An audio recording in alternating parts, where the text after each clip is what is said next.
Muchas gracias a todos los ponentes. La verdad es que ha sido una tarde, está siendo una tarde muy intensa y bueno, pues para ir terminando la tarde, pues tenemos a nuestro siguiente ponente, que es José Carlos Díez.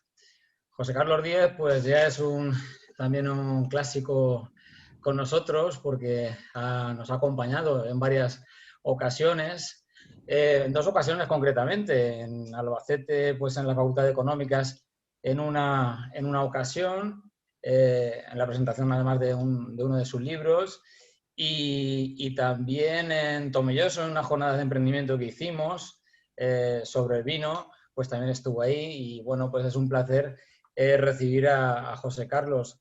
José Carlos, bueno, pues es uno de los más reconocidos economistas que hay en este momento, de los más mediáticos, lo vemos continuamente en los medios de comunicación.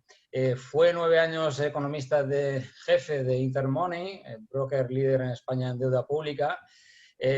También, por supuesto, en el panel de expertos del Banco Central Europeo, pues estuvo trabajando en ello, profesor de la Universidad de Alcalá, ha sido también profesor de economía en ICADE, ha publicado muchos libros, uno de ellos el que quizá recordemos más, La economía no da la felicidad. Hablando de economía hoy, pues podemos aplicar cuestiones relativas a su obra. Hay vida después de la crisis y colabora, pues como decimos, en medios de comunicación nacional e internacional como The Economist, Financial Times, Bloomberg, Cinco Días, en Reuters, El País, en fin, todos los medios de tirada nacional e internacional. Actualmente es Associate Partner en Lua Found, que es un fondo de capital riesgo para impulsar la nueva economía. Es un placer, José Carlos, recibirte, queremos oírte a ti y nada, pues todo tuyo. Contamos con tu presencia una vez más. Gracias a vosotros, Juan Pedro, y especialmente a ti, que tienes una dedicación y haces una labor aquí tremenda, ¿no? Y es un placer, lo sabes, y siempre que me llamáis, apoyar a los profesores de economía de secundaria. Normalmente, no sé por qué, le quitamos valor a enseñar en los cursos más tempranos y le damos más valor a enseñar en los posgrados. Y yo que he dado clases en todos esos sitios, es mucho más complejo enseñar economía en las fases tempranas que cuando ya tienen un nivel de conocimientos y de estudios en el máster o en el doctorado. Es mucho más sencillo dar las clases que en primero de grado y por supuesto mucho más que a niños de cuarto de la ESO o de bachillerato, como hacéis vosotros. Así que daros la enhorabuena y apoyaros, y que sepáis que yo ya como padre, que tengo una niña que va a llegar muy prontito a esa situación, que lo valoro muchísimo, de verdad, ¿eh? Y creo que no tenéis el reconocimiento suficiente social y deberíais tener mucho más de la gran aportación que hacéis con esos niños, que al final son los que nos van a pagar nuestras pensiones. O sea que yo estoy con vosotros y con los niños total, ¿eh? Sin acritud para los mayores, pero los que van a pagar mi pensión son los niños. Entonces yo quiero mucho a los niños, ¿eh? Y hay que educarles muy bien y enseñarles unos conceptos básicos de economía, que es por donde voy a enfocar mi charla, ¿no? Habéis titulado y me ha encantado, y bueno, también el tema que habéis tratado y eso de la adicción juvenil y, ¿no?, todo el tema de los juegos, que es un drama, que empiezan en edades cada vez más tempranas. Evidentemente que es un tema muy importante. Yo, para clausurar, me habéis pedido que hable de la economía como una ciencia social y responsable, y bueno, voy a hacer una charla muy conceptual, espero que muy accesible, para intentar desmitificar esto de que un economista está para hablar de bolsa o para hablar de los mercados financieros o para hablar de cosas como muy monetarias y muy pecuniarias, lo cual es una contradicción, porque realmente no es mi caso, que soy una excepción. La mayor parte de los economistas saben bastante poco del sistema financiero. De hecho, en la facultad y en los grados les enseñamos poquísimo, y eso es una carencia, la educación financiera, que hay que ir incluyendo, ¿no? Y por lo menos lo básico de qué es un crédito, cómo funciona, para qué se pide, ¿no?, qué problemas genera la deuda, cómo, ¿no?, se negocia ese crédito, que sería algo que deberían tener todos los niños y que vosotros lo enseñáis, pero bueno, luego cómo funciona el sistema financiero. Entonces, sin embargo, voy a empezar desde el principio que hay precedentes, porque antes ya se hablaba de economía, pero bueno, el nombre a la ciencia como ciencia social se lo pone Jenofonte. Jenofonte era un discípulo de Sócrates en el siglo VI antes de Cristo y era oikosnomía, era la ciencia del hogar. Básicamente, los economistas en entonces y ahora lo que analizamos es el comportamiento humano cuando se enfrenta a problemas económicos y lo que intentamos es encontrar algún tipo de pauta de comportamiento más o menos racional sobre una base de modelización de variables que pueden explicar el comportamiento de otra variable, ¿no? Y toda la economía es microeconómica. O sea, realmente cuando hablamos del PIB y de la macroeconomía no existe, o sea, es una abstracción que nos hemos inventado los economistas porque detrás del PIB hay millones de decisiones en cada minuto, ¿no? Hoy habéis hablado del juego, pero evidentemente que en cada minuto pues, los seres humanos estamos tomando decisiones. Hay una parte bastante inconsciente, que tú ya estás habituado a tomar decisiones económicas sin percibirlo y eres un animal que está habituado a ver precios relativos, entonces cuando vas al supermercado a hacer la compra estás tomando decisiones económicas. Lo que pasa es que no vas a estar todo el rato haciendo un análisis y escribiendo un artículo para ver cómo te compras o naranjas o mandarinas, ¿no? Pero bueno, es una lección en un lineal, ¿no? Evidentemente. Y luego está la otra parte que le damos más importancia, pues cuando te compras bienes muy duraderos y muy excepcionales, pues como hemos dicho, una casa y el crédito, el coche, ¿no? O la remodelación de la casa, los electrodomésticos, que eso lleva una serie de análisis para la decisión mayor, porque evidentemente el error de equivocarte es mucho mayor, entonces te lo piensas más, ¿no? Cuando vas a un supermercado y te compras algo y vale 3 euros, pues hombre, puedes asumir el error. Si no era lo que tú pensabas, pues lo tiras y ya está, ¿no? Si vas a comprarte un coche y vale 30.000 pues, o 20.000, pues ya el error te lo puedes pensar, ¿no? Entonces, desde esa formalización de los griegos, porque casi todo empezó con la filosofía griega, aunque ahora cada vez hay menos filósofos y más sofistas y más demagogos, que es lo que abunda en nuestra sociedad, pero bueno, en los institutos no. En los institutos seguís teniendo filósofos y buenos economistas. La economía surge de ahí, ¿no? De hecho, prácticamente hasta el siglo XIX no se crean las primeras cátedras de economía y los economistas están dentro de las facultades de filosofía y de ciencias sociales, dentro de las cátedras de filosofía moral, ¿no? Entonces, la economía moderna surge en mi querida Universidad de Alcalá y en la Universidad de Salamanca en el siglo XVI, con el siglo oro español. Estudian temas bastante mundanos, como es el tema de la inflación y el tema de cómo la llegada del oro de América y la monetización de ese oro en monedas para pagar todos los gastos militares que teníamos en España ¿no? Y ese dinero que llegaba del oro entraba muy rápido en circulación y eso los escolásticos de Alcalá y de Salamanca ya identificaron que se traducía en un aumento del nivel de precios y era un aumento sistémico y generalizado, o sea, no afectaba a un precio relativo nada más porque había escasez de ese bien, afectaba a todos los precios en general y eso generaba un problema de pobreza porque la inflación no deja de ser un impuesto que quita poder adquisitivo a las rentas y que es un tipo lineal y que genera unos problemas de desigualdad y de conflicto social importante, ¿no? Especialmente cuando las tasas de inflación son elevadas, ¿no? Más o menos, y de lo que hemos leído de aquellos escritos y de lo que han estudiado los historiadores,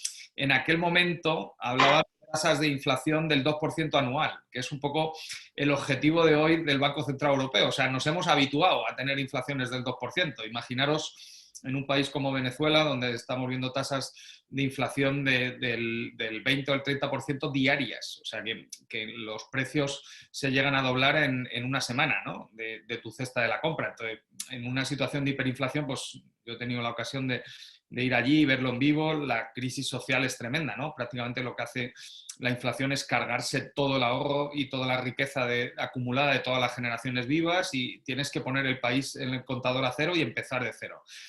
A partir del desarrollo, sobre todo de la incorporación de las matemáticas y del cálculo diferencial de Newton a la economía, que se incorpora a mediados del siglo XIX y especialmente en Cambridge, en el Reino Unido. La primera cátedra de economía en la Universidad de Cambridge la tiene Alfred Marshall. Marshall es el maestro y el profesor de Keynes. Él era amigo de John Neville y del padre de Keynes. Y Keynes, que estudia matemáticas, Marshall le convence allí en sus tardes victorianas de que entre en la economía y acaba entrando. Y bueno, ¿no? Keynes crea lo que hoy entendemos por la macroeconomía. Es verdad que no solo él, pero sí es verdad que él tuvo la capacidad de compilar en la teoría general en 1936 un montón de avances de ideas y modelos macroeconómicos que ya se habían desarrollado antes por la escuela sueca, por la escuela americana y por otro tipo de economistas, pero él tiene la capacidad de síntesis y de compilación y hoy estamos en la macroeconomía y ha derivado a toda esta parte que digo financiera, y es verdad que desde los años 80 y un poco con la revolución neocon en Estados Unidos y de Margaret Thatcher, pues se habla demasiado de lo financiero y eso pesa mucho, pero realmente esto es una ciencia social, nació como una ciencia social, es una ciencia social y será una ciencia social. Tiene que tener un componente importante de análisis racional y frío y alejado, porque si no, ¿no? Si le pones mucha emoción a las cosas, pues evidentemente que te aleja un poquito de lo que es la comprensión de la complejidad de los problemas, pero también tiene que tener un compromiso moral detrás, porque si no, ¿no? Lo acabarán haciendo los chatbots y la inteligencia artificial. No necesitarás economistas, porque ¿no? Si vamos a hacer todo reglas, pues ¿no? Se lo das a un informático, hace un programita, enseñas al chatbot y se pone a tomar decisiones el chatbot. Entonces, evidentemente que hacer predicciones de series temporales con modelos ARIMA, pues lo podrá hacer un chatbot, porque eso no tiene ninguna ciencia. O sea, que tú bajes una serie de internet, ¿no? Que ya están, o un montón de datos, y que eso tenga un modelo donde se modeliza la tendencia y se proyecta la tendencia a 2 años, pues eso lo puede hacer un robot. Yo creo que eso no aporta mucho valor. Analizar qué tipo de modelo tienes que hacer, por qué eliges esas variables, ¿no? Cómo haces el trabajo de campo para identificar los problemas y llegar a la modelización, eso, para que veamos que la inteligencia artificial lo va a hacer, quedan bastante tiempo, no lo habría decir, pero vamos, que no es posible que yo no lo vea y tengo 50 años, ¿no? O sea, que eso va a llevar un tiempo, ¿no? Dicen esto del deep learning y tal, bueno, yo estoy encantado, pero al final, ¿no? Como hemos visto el año pasado en la pandemia, cuando tú tienes una disrupción en las series y las series dejan de tener una tendencia caótica, determinística, digamos, dentro del caos hay una cierta estabilidad y una volatilidad más o menos estable. Cuando entras en dinámicas como lo que pasó en marzo y en abril del año pasado, ahí no hay ni inteligencia artificial, ni modelo, ni nada. Te quedas a oscuras y, bueno, pues haces el análisis, oye, pues interpretando, porque tampoco había estadística, porque, ¿no? El Big Data se tuvo que adaptar. Luego es verdad que el Big Data ha hecho una gran aportación para comprender la pandemia y hemos tenido indicadores muy buenos, por ejemplo, de movilidad con la geolocalización de los móviles. O sea que no digo que no nos tengamos que adaptar a esta revolución tecnológica, pero que al final es una herramienta que está a la disposición del ser humano y del hombre, y nosotros vamos a formar a esos futuros economistas o a esos futuros jóvenes que se dediquen a otra cosa y que estén con un conocimiento económico importante. Había una frase muy bonita de John Stuart Mill, que es un poco posterior a Adam Smith y anterior a Alfred Marshall y a la revolución ya neoclásica, que John Stuart Mill decía: si tú no eras egoísta antes de estudiar economía no hará que lo seas. ¿Vale? Entonces, uno puede tener unos buenos conocimientos económicos y tener una altísima sensibilidad con la pobreza y la desigualdad, como es, por ejemplo, mi caso. Yo estoy en el Consejo del PNUD de Naciones Unidas, no cobro nada, ¿no? Y ayer por la tarde y hoy llevo todo el día intentando ayudar y canalizar una partida de vacunas que puede llegar a un país de América Latina que no están llegando y que están en una situación con una crisis de la pandemia brutal y una crisis social tremenda, ¿no? Entonces, y no voy a cobrar nada por ello. Y estoy tomando decisiones económicas, ¿no? Entonces, esa es un poco la paradoja, ¿no? Es verdad que que yo creo que el libro de Adam Smith y merecidamente de la riqueza de las naciones ha condicionado mucho el desarrollo de nuestra ciencia. Pero Adam Smith, antes de escribir La riqueza de las naciones, escribió otro libro maravilloso, que yo, a los que no lo hayáis leído, os lo recomiendo, que se llama La teoría de los sentimientos morales, y él analiza, yo creo que unos 30 sentimientos, y el egoísmo, que está mal traducido del inglés al español, que es el self-interest o el interés propio, que es la base de la riqueza de las naciones, es uno de los 30. Él también analiza el altruismo y analiza la emoción, el amor. O sea, hay otra serie, ¿no? Claro, si solo nos basásemos por el interés propio, pues igual seríamos robots, no seríamos seres humanos, ¿no? Entonces, ahora, que dentro de ese abanico de sentimientos, el interés propio ayuda a explicar muchísimas de las decisiones económicas, no todas, pero muchísimas. Bueno, pues eso también es verdad. Nosotros, cuando hemos formalizado todo el desarrollo teórico y el aparato teórico de la ciencia económica y lo aplicamos a casos concretos, ahora está habiendo un avance precioso de todo lo que es la economía del comportamiento y a nivel más microeconómico. Le acaban de dar el premio Nobel el año pasado a 3 premios Nobel fantásticos sobre economía del comportamiento en temas además de análisis de la pobreza, pues evidentemente que funciona. No me digas por qué, pero nosotros cuando aplicamos los modelos sencillos de microeconomía a las decisiones, nos ayudan a explicar qué ha pasado, ¿no?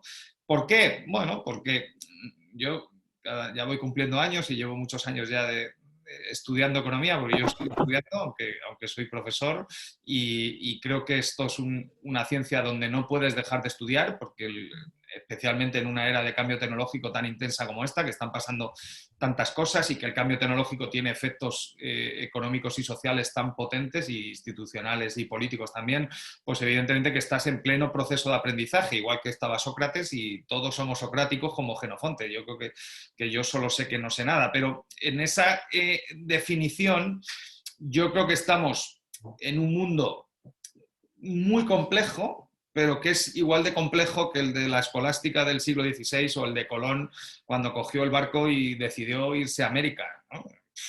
Pues el tipo, Colón tenía una gran visión de lo que iba a pasar, pero se equivocó, iba a otro lado, ¿no?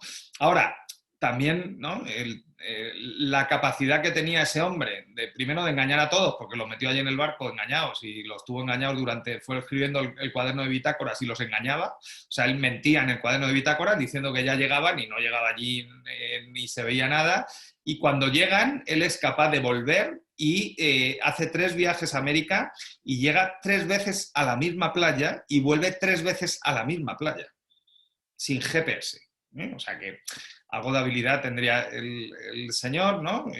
Tampoco se sabe mucho su procedencia, pero parece que ahora que puede que fuera portugués, porque no era italiano, pero lo que es verdad es que el dinero salió de la reina de España en aquel, bueno, cuando se lo concede era reina de Castilla todavía, pero prácticamente ya a punto de crear el reino de España, y que toda la expedición es un gran avance. Entonces, hombre, yo creo que complejidad ha habido siempre, ¿no? ¿Cuál es la complejidad actual que nos toca a nosotros como economistas resolver y un poco enseñar y transmitir? Bueno, primero, yo creo que el cambio tecnológico que he contado, no tanto que no haya habido cambios tecnológicos anteriores, que los ha habido, seguramente este es de una trascendencia que no había precedentes, pues prácticamente desde la transmisión oral del neolítico al sistema anterior, y ahora estamos en la fase de digitalización, que el problema es muy parecido, ¿no? Entonces, evidentemente que todo lo que ha cambiado, ¿no? Por ejemplo, el iPhone salió en 2007 y fijaros, hoy hemos visto un ajuste de empleo en la banca tremendo. Claro, la realidad es que gracias al iPhone y a las aplicaciones en los móviles y a los teléfonos inteligentes, hoy vamos mucho menos a las sucursales, porque muchas de las operaciones se hacen desde el móvil, ¿no? Las haces tú, no tienes que ir, ¿no? Eso ha cambiado radicalmente todas las relaciones, pero también a la vez en otros sectores se sigue creando empleo. De hecho, hay muchos que llevan anticipando el fin del empleo y que íbamos a ir a un mundo con menos empleos, y llevan 30 años diciendo eso, que la tecnología iba a destruir empleo, y de momento eso no está pasando. O sea, en el mundo el nivel de trabajadores agregado mundial crece más o menos a una tasa del 1 o el 1,5% anual. ¿Cuál es el problema? Que está habiendo un cambio de composición muy fuerte de lo que son las rentas generadas en la economía mundial. Entonces, vivíamos en un mundo en 1980 que es un poco el mundo occidental y el mundo nuestro, donde prácticamente el 20% de la población mundial nos quedábamos con el 80% de la renta, y ahora estamos en un mundo donde las rentas del 20% se han bajado al 50%. Entonces, seguimos teniendo un nivel de renta por habitante más alto, pero se está repartiendo un poco mejor la tarta mundial. ¿Qué problema hay ahí? Pues, claro, que al final, como explicaba Adam Smith, pues el self-interest y el interés propio es lo que domina un poco tu percepción y tus expectativas. Antes de ayer estuve en una presentación de un libro y había una persona de la banca privada y de esta gente que gestiona grandes patrimonios que, claro, lo ven todo racional, ¿no? Y dice, no, es que, claro, tenemos que entender que el problema de la desigualdad lo han generado los chinos. Entonces, y hay que asumirlo porque los chinos viven mejor. Ya, ¿cómo le explicas eso a alguien en Vallecas o en Tomelloso? ¿Sabes? Que, joder, ¿no? O sea, a mí que me estás contando de los chinos, ¿no? O sea, yo lo que quiero es vivir mejor y que mis hijos vivan mejor que yo, que es una de las instituciones en España. La institución familiar funciona francamente bien porque queremos que nuestros hijos vivan mejor que nosotros, y cuando pensamos o percibimos o esperamos que nuestros hijos van a vivir peor que nosotros y que nosotros mismos no tenemos buenas expectativas, pues nos cabreamos, ¿no? Empezamos a votar raro, se montan crisis sociales, ¿no? Bueno, esto lo explicó mucho mejor Karl Marx y el Manifiesto Comunista, que identificó bien los problemas del sistema capitalista, ¿no? Es un sistema que ha funcionado mejor que el comunismo no ha funcionado ni en Alemania. O sea, si los alemanes no consiguieron hacer que funcionara el comunismo, es imposible que funcione el comunismo, ¿sabes? Yo sé que hay gente que todavía no se ha enterado, pero que no ha funcionado. Pero el capitalismo es un sistema tan frágil, ¿no? Y que necesita unas condiciones tan especiales para funcionar, que también esas condiciones hay que cuidarlas, ¿no? Y por eso los economistas hablamos tanto de las instituciones. Entonces, tenemos dos grandes retos a nivel mundial que tienen que ser coordinados al menos por los principales países, donde está la gran población y la gran aportación de PIB y la gran aportación de empleo y la gran aportación de emisiones contaminantes, que es el cambio climático y el tema de la desigualdad. Y yo creo que son los dos grandes retos de nuestra generación y nuestra era, que nosotros tenemos que hacer un esfuerzo, primero para comprenderlos bien y segundo para transmitirlo y enseñarlos a nuestros alumnos, y que son ellos los que van a conseguir vencer esos dos retos, porque ¿no? Sin la gente joven no va a ser posible, ¿no? Yo creo que el reto del cambio climático, prácticamente todas las generaciones detrás de la mía asumimos ya ese compromiso ambiental, o sea, ya hasta el primo de Rajoy ya asume que hay cambio climático, ¿no? Y hay negacionistas, pero son totalmente subsidiarios y pequeños, ¿no? Y creo que eso está socialmente aceptado.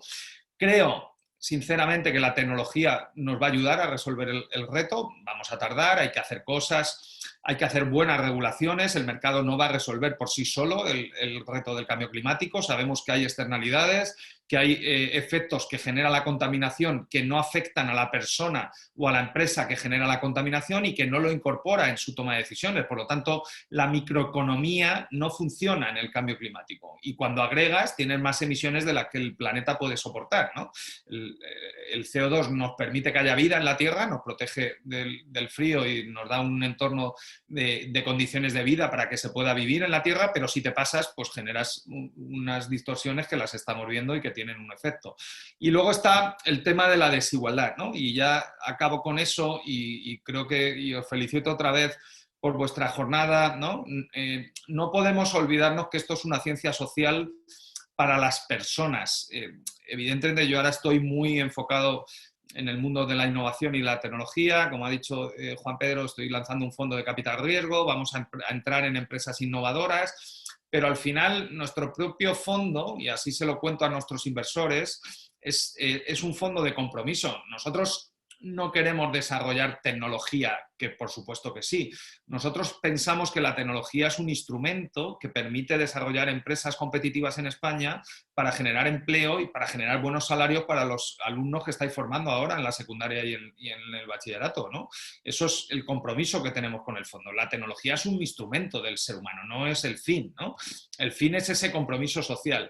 Y evidentemente que la desigualdad es como el colesterol del sistema, ¿no? O de las arterias.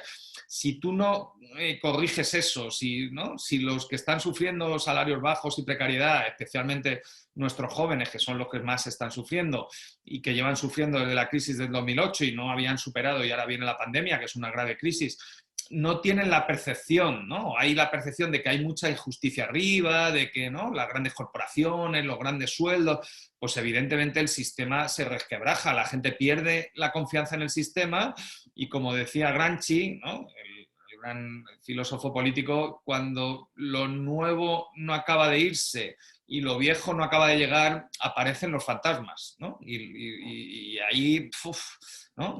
Ahí pasan cosas, ¿no? Y miras a la historia y es mejor no mirar, pero evidentemente que yo creo que tener un nivel de desigualdad socialmente aceptado, ¿no? Va a haber igualdad nunca, porque eso es lo que intentó el comunismo y fracasó, pero un nivel de desigualdad socialmente aceptado, pues es un bien y que hay que preservarlo y es una institución y que hay que cuidarla. El tema es cómo llegas a ese nivel de desigualdad. Yo creo que ese reto nos va a costar mucho más que el del cambio climático, porque la propia economía de mercado ya está entrando en dinámicas para resolver el cambio climático. Sin embargo, yo en la parte de desigualdad todavía no veo ni la concienciación suficiente de que es un bien necesario y es un bien público, ni veo todavía los mecanismos, ¿no? Por ejemplo, ¿no? Y ya acabo un poco, no muy negativo, Juan Pedro, pero un poquito, hemos tenido un aumento de la deuda pública hoy que se ha anunciado de 170.000 millones desde febrero del año pasado a febrero de este año, ¿no? Es el mayor aumento de la deuda pública en la historia y nos sitúa en un nivel de deuda pública del 120% del PIB, que es el nivel más alto desde 1903, después de la crisis de Cuba y Filipinas y de una reestructuración de la deuda y un impago de la deuda, una crisis financiera y cambiaria tremenda, con una pobreza tremenda, ¿no? En ese escenario tienes una situación de déficit público estructural, ¿no? Que te limita la capacidad de hacer políticas de redistribución. Entonces, no solo hay que subir los impuestos, que claro que vamos a subir los impuestos, eso no sabemos cuándo, pero va a llegar, ¿no? Tienes que cambiar toda la composición del gasto público para quitar algunas cosas y dar prioridad a otras. Y eso no se está haciendo bien de momento. Tienes que cambiar los modelos del mercado de trabajo, tienes que cambiar el sistema de desempleo, ¿no? Y orientarlo más hacia el ingreso mínimo vital. Y el ingreso mínimo vital tienes que orientarlo a las políticas activas de empleo para meterles al mercado de trabajo, no para subsidiarles. O sea, hay que hacer grandes cambios que la sociedad le va a costar y yo creo que ese es nuestro gran reto. Yo creo que eso es lo que va a demostrar que nosotros como economistas hagamos una gran aportación a la sociedad, formemos a esos chavales que estáis formando y a los que formamos nosotros en la universidad con esas ideas y con esos compromisos y sobre todo con una visión de compromiso realista y racional, ¿no? Quitemos ya la emocionalidad, que está muy bien y nos hace ser felices. Nosotros tenemos que meter un poquito de racionalidad en el debate para no ver los espectáculos que hemos visto esta mañana en la campaña de Madrid, que yo como madrileño me avergüenza, ¿no? El espectáculo que nuestros políticos están dando, no solo hoy, ¿no? En general, yo creo que hay que subir ese nivel, hay que hacer atractiva la política, nuestros jóvenes tienen que tener algún tipo de participación, seguramente los partidos ya no son el instrumento, pero tendremos que ir a otro tipo de instituciones y tenemos que regenerar eso y eso se va a hacer revertiendo la desigualdad y la tasa de paro. Si no, pues es muy difícil que volvamos a tener confianza en el sistema. Así que, nada, os he puesto un poco de deberes, ¿no? Nosotros como economistas, hasta que eso no pase, no podemos estar tranquilos y tenemos que estar activamente peleando para que eso suceda. Muchísimas gracias y enhorabuena por el Congreso, de verdad. Muchas gracias a ti, José Carlos. Solamente preguntarte si tenemos 2 minutos para 2 preguntas. Sí, por favor. Vale. María Jesús comenta que tiene un alumno que está interesado en hacer un grado en ADE, pero ella como profe dice, no lo quiero encaminar, no me gustaría que terminara en el derrotero de alguna entidad financiera que, bueno, pues por todo lo que está pasando, estafas, piramidales, etcétera, etcétera. Esa es la primera. Y la segunda, ya te la digo también, ¿qué crees que va a pasar? vamos a pagar otra vez los sanitarios y los de educación, los profes, la crisis nuevamente. Así de Bueno, sencillo. la primera, que es más sencilla, ¿no? Hombre, yo le diría la frase de John Stuart Mill, ¿no? Si él no es egoísta antes de estudiar ADE, no tiene por qué serlo después. Pero bueno, yo, de todas formas, yo creo que es mejor estudiar el grado de Economía y luego el MBA, o el doble grado de Economía y de ADE, ¿no? Yo creo que, sinceramente, que la economía te hace más analítico y más racional para enfrentarte a este mundo tan complejo al que vamos, y yo estudiaría mucha filosofía, mucha lógica, mucho razonamiento, porque muchas de las otras cosas lo va a hacer la inteligencia artificial. O sea, que esa es la gran disrupción que está por venir y va a llegar pronto, ¿no? Y luego, en el tema de los ajustes, pues hombre, yo espero que no, ¿no? El problema va a estar cuál es el comportamiento del Banco Central Europeo, y si el Banco Central Europeo sigue manteniendo la estabilidad financiera de la emisión de deuda pública. Hemos pasado de emitir unos 200.000 millones de euros al año a 300.000 millones al año. Eso en 50 semanas son unos 6.000 millones de euros al mes. Digo, a la semana, perdón, 6.000 millones a la semana, y claro, eso es mucho dinero, ¿eh? Entonces, el BCE nos está comprando prácticamente la mitad de esa deuda, ¿no? Y eso mantiene al sistema financiero estable. Si eso no pasa, pues evidentemente tú no puedes financiar el déficit que tienes, que es lo que pasó en 1903, y la crisis de 1903 la resolvió un tal Raimundo Fernández Villaverde, que tiene una calle en Madrid porque era el ministro de Hacienda, y tuvo que hacer una reestructuración de la deuda y un recorte del gasto público, y también subir los impuestos. Creó el registro mercantil en 1902 y puso el impuesto de sociedades que seguimos pagando hoy, porque no había dinero para recaudar, ¿no? Entonces, yo creo que antes de llegar a eso deberíamos tener, y esa es un poco la oportunidad que tiene el gobierno en el programa de estabilidad del 30 de abril, que tiene que enviar a Bruselas, de mandar una senda de ajuste lenta pero creíble, para que no se pongan nerviosos los de los bonos, como le pasó a Rajoy en 2012, que tuvo que pedir el rescate, ¿no? O antes, en 2010. Y en ese escenario hay que tener un poquito de corresponsabilidad. Por ejemplo, estoy muy preocupado, Juan Pedro, con lo que estamos viendo en Madrid. Hoy han dado los datos de deuda pública del Banco de España. Las comunidades autónomas han tenido un aumento de la deuda pública en el último año, de febrero a febrero, de 3.000 millones. El total ha sido de 170.000. Y los ayuntamientos han bajado la deuda, ¿vale? Y los ayuntamientos y las comunidades autónomas gestionan prácticamente 2/3 del gasto público, ¿vale? Entonces, estamos viendo una perversión muy importante que hay que hacer mucha pedagogía y explicar. El gobierno central ha asumido la mayor parte del endeudamiento, pero no es ni el culpable de la crisis ni el culpable de la gestión de la sanidad. Entonces, claro, ver el debate demagógico en Madrid, ¿no?, donde la presidenta se permite decir que va a bajar los impuestos con dinero de deuda pública que no es ni suyo, que le ha llegado del gobierno central, a mí me pone un poco nervioso, porque cuando tengamos que ir a Bruselas y a presentar un plan de ajuste, tenemos que ir todos. O sea, el Estado son todos. O sea, el gobierno central, las comunidades autónomas, los ayuntamientos y la seguridad social, ¿no? Y yo creo que ahí, en España, es una paradoja, pero es muy triste. Hay más mecanismos de coordinación fiscal en Bruselas, de todos los países europeos, que en España, entre el gobierno central y las comunidades autónomas. Y eso es una institución que tenemos que reformar, y yo creo que hay que ir a un modelo federal bien ordenado, donde haya un compromiso de todos, ¿no? Porque si no, esto va a ser una tarea muy complicada. Pues muchísimas gracias, José Carlos. Te damos las gracias porque además ayer estabas o anteayer estabas en Andorra, creo que volaste a las islas, me parece. En fin, un trajeteo de vida importante, y aunque hemos tenido que hacer algún hueco para que estuvieras con nosotros, merece la pena pues que siempre nos des tu apoyo y tu fuerza. Así que no te extrañes que volvamos a llamar a tu puerta en algún momento. A ver si puede ser presencial, como en Tomelloso, que me regalaste un queso maravilloso, ¿eh? Pues muchas gracias, me alegro. Pues nada, hasta la próxima, José Carlos. Nada, cuídate mucho y adelante. Gracias. Gracias a todos. Venga, hasta luego.